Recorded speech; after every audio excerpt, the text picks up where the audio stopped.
História 1. O olho onipresente na sombra. Em uma casa silenciosa e escura, um homem é consumido por uma obsessão paranoica em relação ao olho de seu companheiro idoso.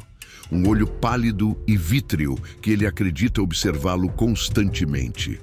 Com malevolência, a sanidade do homem se deteriora gradualmente, transformando sua aversão irracional em um desejo incontrolável de livrar-se daquele olhar que ele percebe como acusador e onipresente. A casa se torna um palco de terror psicológico, onde a percepção distorcida da realidade alimenta uma trama de crescente insanidade. A obsessão do homem se manifesta em uma vigilância constante do idoso, espreitando seus movimentos na penumbra, analisando cada piscar daquele olho que o atormenta. A aversão se transforma em um medo irracional, e o homem passa a acreditar que o olho possui uma inteligência própria, que ele é capaz de sondar seus pensamentos mais obscuros. O olhar pálido se torna um símbolo de sua crescente paranoia e de sua iminente ruína mental. A noite se torna o ápice de sua tortura, quando o olho parece brilhar na escuridão, fixo nele com uma intensidade fria e acusadora. O sono se torna um luxo distante, substituído por vigílias ansiosas e pela crescente certeza de que está sendo julgado por aquele olhar silencioso. A casa se transforma em uma prisão escura, onde a sombra do olho o persegue incessantemente. Impulsionado por uma loucura crescente e pela necessidade desesperada de silenciar aquele olhar que o assombra, o homem planeja meticulosamente o assassinato do idoso. Sua mente distorcida justifica o ato como uma libertação, uma forma de finalmente encontrar a paz. A obsessão pelo olho pálido o cega para a monstruosidade de seus planos.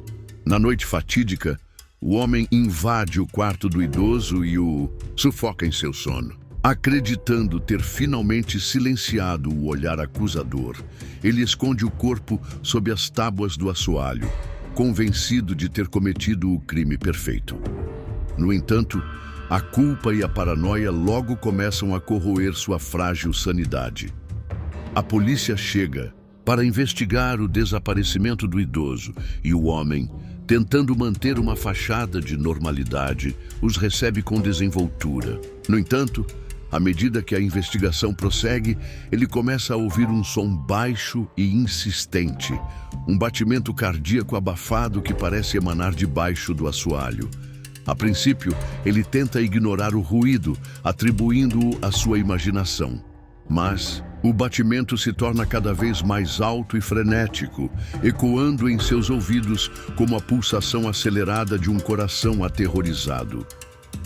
A certeza de que o som é o coração do idoso, clamando por justiça, o leva à beira do colapso. A culpa se manifesta em uma alucinação auditiva torturante.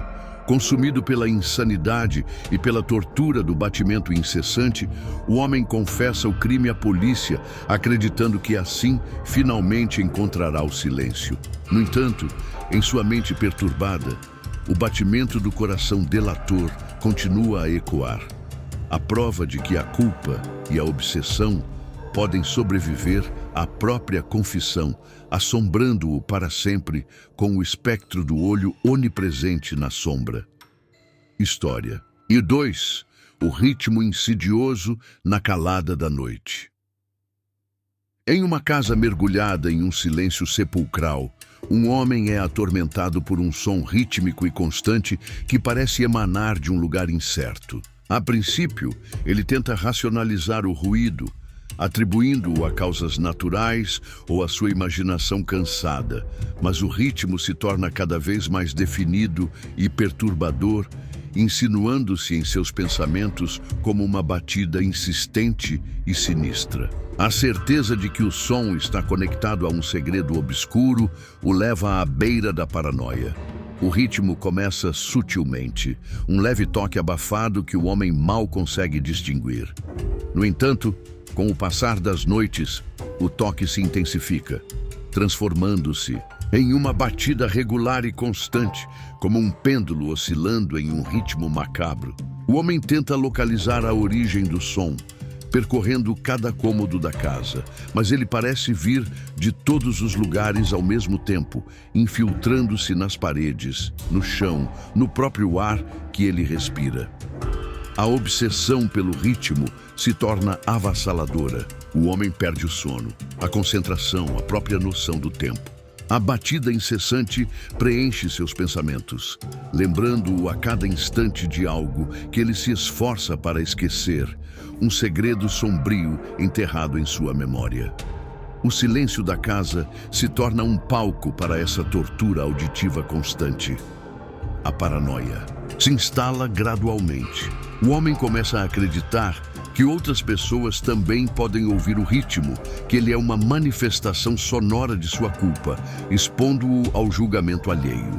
Ele se torna isolado e arredio, evitando qualquer contato social por medo de que sua transgressão seja revelada por aquela batida insistente. Sua casa, antes seu refúgio, transforma-se em uma prisão sonora. Em um acesso de desespero, o homem começa a destruir partes da casa, buscando a fonte do ritmo perturbador. Ele arranca o papel de parede, quebra o assoalho, fura as paredes, mas o som continua, inabalável, como se estivesse vivo dentro da própria estrutura da casa. A busca frenética pela origem do ritmo apenas intensifica sua angústia e acelera sua descida à loucura. A certeza de que o ritmo está conectado a um ato de violência oculto se torna uma obsessão delirante. Ele imagina o som como a batida de um coração escondido, pulsando incessantemente como um acusador silencioso. A culpa se materializa em uma presença sonora constante e torturante. No final, consumido pela insanidade e pela tortura do ritmo incessante, o homem confessa um crime esquecido, acreditando que assim finalmente encontrará o silêncio. No entanto, mesmo após a confissão, o ritmo insidioso pode continuar a ecoar em sua mente perturbada. A prova de que segredos obscuros podem ter uma assinatura sonora persistente e aterradora, assombrando-o para sempre na calada da noite. História 3. A palidez espectral na penumbra. Em uma casa envolta em sombras dançantes, um homem é atormentado pela visão recorrente de uma palidez espectral que surge e desaparece na penumbra. A princípio, ele tenta ignorar a aparição, atribuindo-a a truques da luz ou ao cansaço de seus olhos, mas a palidez se torna cada vez mais definida e persistente, assumindo contornos vagamente humanos que o lembram de um rosto familiar e perturbador. A certeza de que a palidez é uma manifestação visual de sua culpa o leva à beira do terror. A palidez surge pela primeira vez como um clarão momentâneo no canto de sua visão, uma mancha branca e disforme que se dissipa rapidamente. No entanto, com o tempo, ela se torna mais nítida, assumindo a forma de um rosto pálido e inexpressivo, pairando brevemente na escuridão antes de sumir novamente. O homem tenta encontrar uma explicação lógica para a aparição, verificando se há alguma fonte de luz em comum ou algum objeto branco em sua casa, mas não encontra nada que justifique o fenômeno. A certeza de que a palidez é algo inexplicável começa a perturbá-lo profundamente. A persistência da palidez se torna uma tortura visual e psicológica. Ela aparece nos corredores escuros, nos cantos dos quartos, refletida em superfícies opacas, sempre com aquele olhar vazio e acusador. O homem tenta evitar olhar para os pontos onde a palidez costuma surgir, mas ela parece persegui-lo, manifestando-se em lugares inesperados. O terror de ver aquele rosto espectral se intensifica a cada nova aparição. A paranoia se instala gradualmente. O homem começa a acreditar que outras pessoas também podem ver a palidez, que ela é um sinal visível de sua culpa, expondo-o ao julgamento alheio. Ele se isola, vivendo em uma penumbra constante, com medo de que a luz plena revele a todos a marca espectral de sua transgressão. Sua casa, antes seu refúgio, transforma-se em um palco de horror visual. Em um acesso de desespero, o homem tenta banir a palidez, cobrindo espelhos, fechando cortinas, vivendo na escuridão total. Mas a visão persiste em sua mente, gravada, a ferro e fogo em sua memória visual. A certeza de que a palidez é uma manifestação de sua própria consciência culpada o leva à beira da loucura. A forma da palidez se torna cada vez mais definida, revelando traços faciais inconfundíveis. O rosto da pessoa que ele prejudicou, observando-o com um sofrimento silencioso e eterno. A aparição constante serve como uma acusação visual, torturando-o com a lembrança espectral de seu ato. No final, consumido pela insanidade e pela visão incessante da palidez espectral, o homem confessa seu crime, buscando desesperadamente se livrar daquela imagem que o assombra. No entanto, mesmo após a confissão, a palidez pode continuar a pairar nos cantos de sua mente perturbada. A prova de que a culpa pode ter uma forma visual persistente e aterrorizante, assombrando-o para sempre na penumbra. História 4. O sussurro frio no vazio. Em uma casa imersa em um silêncio opressor, um homem é atormentado por um sussurro frio e indistinto que parece emanar do vazio. A princípio, ele tenta ignorar o som, atribuindo-o ao vento ou a ruídos da casa, mas o sussurro se torna cada vez mais definido e pessoal, insinuando palavras que parecem evocar sua culpa e seus segredos mais sombrios. A certeza de que o sussurro é uma manifestação auditiva de sua consciência culpada o leva à beira do terror. O sussurro surge pela primeira vez como um murmúrio quase inaudível, um sopro gelado que roça seus ouvidos sem que haja uma fonte aparente. No entanto, com o passar das noites, o som se torna mais claro, pronunciando sílabas e palavras que parecem escolhidas para perturbar sua paz de espírito. O homem verifica se há alguém por perto, mas está sempre sozinho no silêncio da casa. A certeza de que o sussurro é algo inexplicável começa a perturbá-lo profundamente. A persistência do sussurro se torna uma tortura auditiva e psicológica. Ele o ouve em todos os cômodos, em todos os momentos, como se uma presença invisível estivesse constantemente ao seu lado, relembrando suas transgressões. O tom frio e acusador do sussurro penetra em sua mente, alimentando sua culpa e sua paranoia. A paranoia se instala gradualmente. O homem começa a acreditar que outras pessoas também podem ouvir o sussurro, que ele é um sinal audível de sua maldade, expondo-o ao julgamento alheio. Ele se isola, evitando qualquer contato humano por medo de que o sussurro o denuncie. Sua casa, antes seu refúgio, transforma-se em um palco de tormento acústico. Em um acesso de desespero, o homem tenta abafar o som, fechando janelas, usando protetores de ouvido, mas o sussurro persiste, como se viesse de dentro de sua própria cabeça. A certeza de que a voz fria é uma manifestação de sua própria consciência culpada o leva à beira da loucura. As palavras sussurradas se tornam cada vez mais claras e específicas, revelando detalhes de seus segredos mais obscuros, de seus atos mais vergonhosos. O sussurro fantasmagórico serve como uma acusação auditiva constante, torturando-o com a lembrança sonora de suas transgressões. No final, consumido pela insanidade e pelo sussurro frio e incessante, o homem confessa seus segredos mais profundos, buscando desesperadamente se livrar daquela voz que o assombra. No entanto, mesmo após a confissão, O sussurro pode continuar a ecoar em sua mente perturbada, a prova de que a culpa pode ter uma voz persistente e aterrorizante, assombrando-o para sempre no vazio. História 5. O toque gelado na escuridão. Uma casa mergulhada na escuridão da noite, um homem é atormentado pela sensação recorrente de um toque gelado e inexplicável. A princípio, ele tenta ignorar a sensação, atribuindo-a a correntes de ar ou à sua imaginação superativa.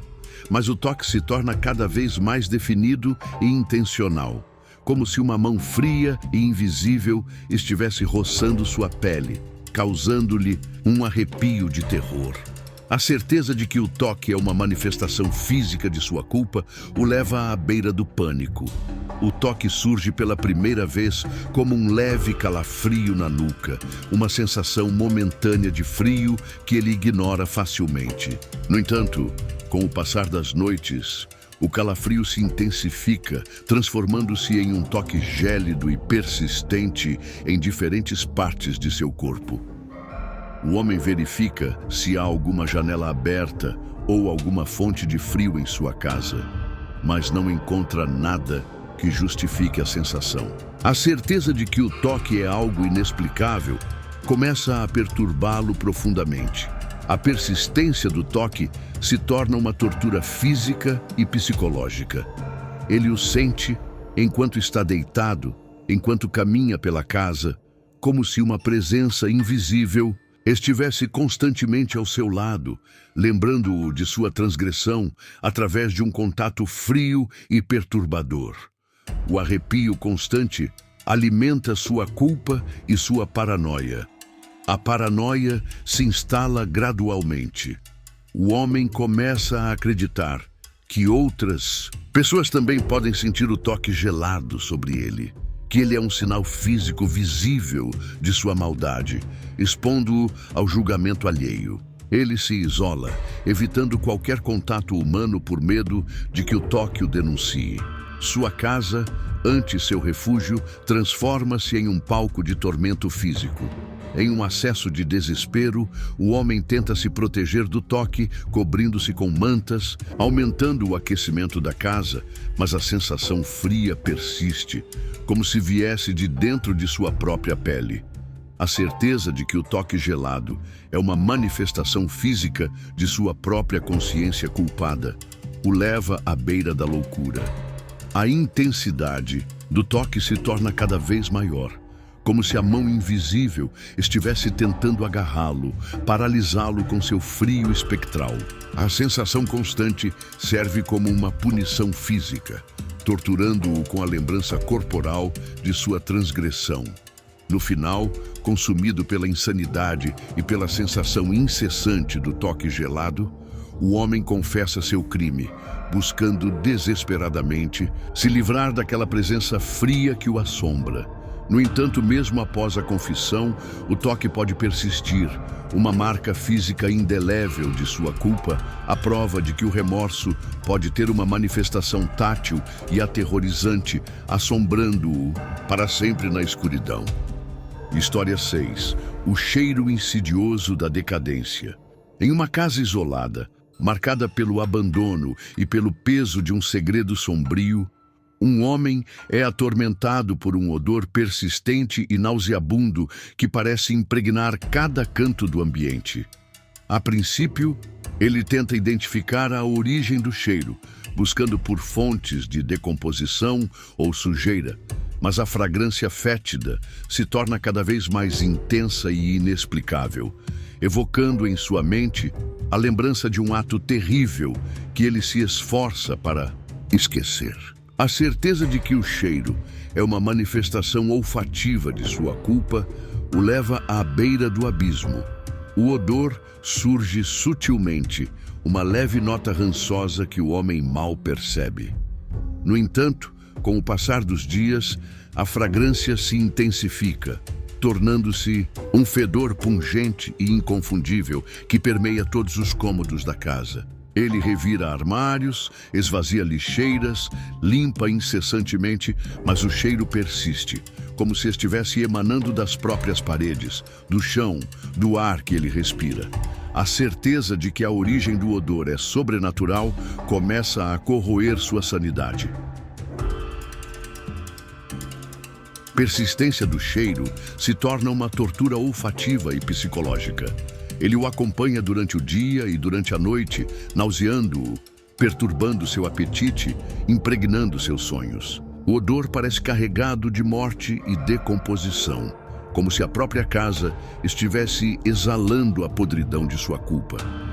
O isolamento apenas intensifica a presença sufocante do cheiro. A paranoia se instala gradualmente. O homem começa a acreditar que outras pessoas também podem sentir o cheiro fétido que o envolve, que ele é um sinal olfativo visível de sua transgressão, expondo-o ao julgamento alheio. Ele se isola ainda mais, evitando qualquer contato humano por medo de que o odor o denuncie. Sua casa, antes seu refúgio, transforma-se em um palco de tormento olfativo. Em um acesso de desespero, o homem tenta purificar o ar, usando incensos, desodorizantes, abrindo janelas no frio da noite. Mas o cheiro persiste, como se estivesse enraizado em sua própria alma. A certeza de que o odor nauseabundo é uma manifestação física de sua própria consciência culpada o leva à beira da loucura. A intensidade do cheiro se torna cada vez maior, evocando em sua mente a imagem vívida da consequência de seu ato, a decomposição inevitável. O odor constante serve como uma punição olfativa, torturando-o com a lembrança visceral de sua transgressão.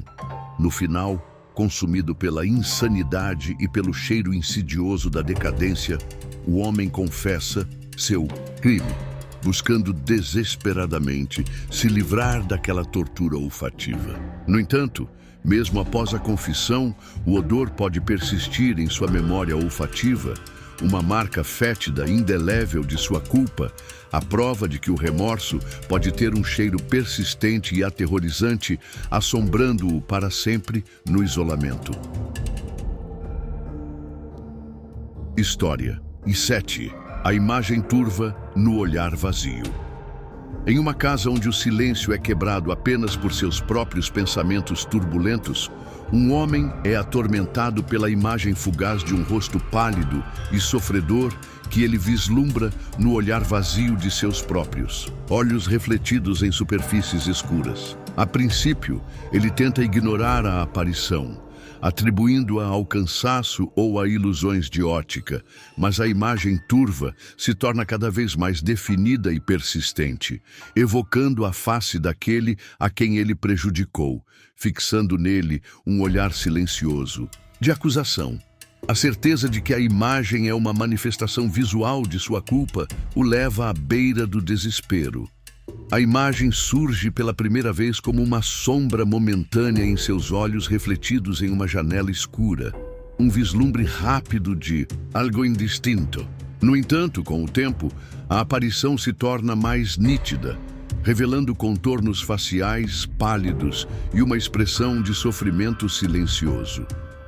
O homem tenta encontrar uma explicação lógica para a visão, verificando a iluminação do ambiente ou a presença de outros reflexos, mas não encontra nada que justifique o fenômeno. A certeza de que a imagem é algo inexplicável começa a perturbá-lo profundamente. A persistência da imagem se torna uma tortura visual e psicológica. Ele a vê refletida em espelhos, em superfícies polidas, até mesmo em poças d'água, sempre com aquele olhar fixo e acusador. O homem tenta evitar olhar para seu próprio reflexo, mas a imagem parece persegui-lo, manifestando-se em momentos inesperados. O terror de ver aquele rosto sofredor em seus próprios olhos se intensifica a cada nova aparição. A paranoia se instala gradualmente. O homem começa a acreditar que outras pessoas também podem ver a imagem turva em seus olhos, que ela é um sinal visível de sua culpa, expondo-o ao julgamento alheio. Ele se isola, evitando o contato visual com os outros, com medo de que seu olhar revele a todos o espectro de sua transgressão. Sua casa, antes seu refúgio, transforma-se em um palco de horror visual. Em um acesso de desespero, o homem tenta banir a imagem, evitando todos os reflexos, vivendo na penumbra, mas a visão persiste em sua mente como uma cicatriz indelével em sua própria percepção. A certeza de que a imagem turva é uma manifestação de sua própria consciência culpada o leva à beira da loucura. Os traços faciais na imagem se tornam cada vez mais definidos, revelando a identidade inconfundível da pessoa que ele prejudicou, observando-o com uma dor silenciosa e eterna, refletida em seus próprios olhos. A aparição constante serve como uma acusação visual íntima, torturando-o com a lembrança espectral de seu ato. No final, consumido pela insanidade e pela visão incessante da imagem turva em seus próprios olhos, o homem confessa seu crime, buscando desesperadamente se livrar daquele olhar acusador que o assombra. No entanto, mesmo após a confissão, a imagem pode continuar a turvar seu próprio reflexo, uma marca visual indelével de sua culpa, a prova de que o remorso pode se manifestar até mesmo no espelho de sua própria alma. História 8. A pressão. Silenciosa no ar. Em uma casa onde a tensão paira como uma nuvem escura, um homem é atormentado pela sensação crescente de uma pressão invisível que o oprime, dificultando sua respiração e gerando uma angústia inexplicável. A princípio, ele tenta ignorar a sensação, atribuindo-a ao estresse ou a problemas de saúde. Mas a pressão se torna cada vez mais intensa e persistente, acompanhada por uma crescente sensação de culpa por um ato não confessado. A certeza de que a pressão é uma manifestação física de sua consciência culpada o leva à beira do sufocamento. A pressão surge sutilmente, uma leve opressão no peito que o homem mal percebe. No entanto, com o passar dos dias, a sensação se intensifica, tornando-se uma dificuldade real para respirar, como se o próprio ar ao seu redor se tornasse denso e pesado. Ele procura explicações médicas para sua condição, mas nenhum exame revela qualquer problema físico. A certeza de que a pressão é algo inexplicável começa a perturbá-lo profundamente. A persistência da pressão se torna uma tortura física e psicológica. Ele a sente em todos os momentos, dificultando suas atividades, perturbando seu sono, gerando uma ansiedade constante. A sensação parece carregada de peso e sufocamento, como se a própria atmosfera da casa estivesse carregada de sua culpa. O isolamento apenas intensifica a sensação opressora. A paranoia se instala gradualmente. O homem começa a acreditar que outras pessoas também podem sentir a pressão ao seu redor, que ela é um sinal físico visível de sua transgressão, expondo-o ao julgamento alheio. Ele se isola ainda mais, evitando qualquer contato humano por medo de que sua condição o denuncie. Sua casa, antes seu refúgio, transforma-se em um palco de tormento físico e emocional. Em um acesso de desespero, o homem tenta aliviar a pressão, abrindo janelas, buscando ar fresco, praticando exercícios respiratórios, mas a sensação sufocante persiste, como se estivesse aprisionado em um campo de força invisível. A certeza de que a pressão silenciosa é uma manifestação física de sua própria consciência culpada o leva à beira da loucura. A intensidade da pressão se torna cada vez maior, sufocando-o lentamente, como se a própria culpa estivesse esmagando sua vida. A sensação constante serve como uma punição física silenciosa, torturando-o com a lembrança corporal de sua transgressão não confessada. No final, consumido pela insanidade e pela sensação sufocante da pressão invisível, o homem confessa seu segredo, buscando desesperadamente se livrar daquela opressão constante. No entanto, mesmo após a confissão, a pressão pode persistir. Uma marca física indelével de sua culpa, a prova de que o remorso pode ter uma manifestação tangível e aterrorizante, assombrando-o para sempre no ar pesado de sua própria casa. História 9. O nome sussurrado na noite. Um homem vive isolado, assombrado pela memória de alguém que ele prejudicou profundamente. Em meio ao silêncio da noite, ele começa a ouvir seu nome sendo sussurrado suavemente. Uma voz fantasmagórica que parece emanar das sombras, lembrando-o constantemente de sua transgressão. A princípio, ele tenta ignorar o sussurro, atribuindo-o à sua imaginação perturbada, mas a voz se torna cada vez mais clara e insistente, corroendo sua paz de espírito e o mergulhando em um abismo de culpa e paranoia. O sussurro surge timidamente, um som quase inaudível que o homem questiona se realmente ouviu. No entanto, com o passar das noites, a voz se torna mais clara e distinta, pronunciando seu nome com uma entonação carregada de tristeza e reprovação. Ele verifica se há alguém em sua casa, mas está sempre sozinho. A certeza de que o sussurro é algo inexplicável começa a perturbá-lo profundamente. A persistência do sussurro se torna uma tortura auditiva e emocional.